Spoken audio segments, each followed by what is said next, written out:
دست برداره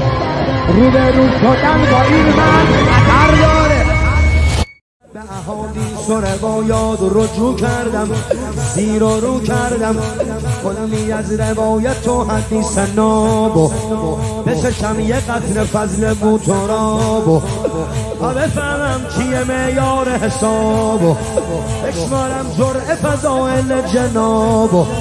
وقتی دیدم رد کرده آفتابو تو نبرد شب و دید شتابو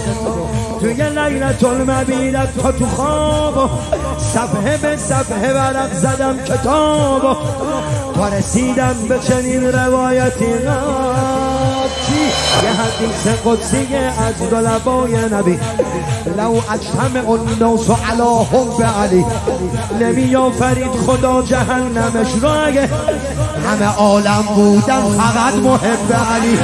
علی حق مرز بین کفر و ایمانه،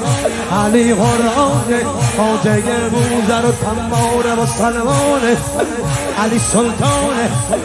علی لالامی هر شب یتیمانه، شاه خوبانه ذره‌ای از خاک پاش ملک سلیمانه. مردانه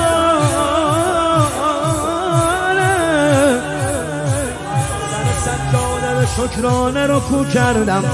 سجده آوردم که پناهندم تو قلعه مولا رو زمین بود دیدنش تو عرش اعلا نه فقط عرش معلا که 40 جا منجی نوح نبی بوده تو دریا مرده زنده کرده واسه مسیحا سر اجازه واسه عصای موسی ولما خلقتم حدیث لولا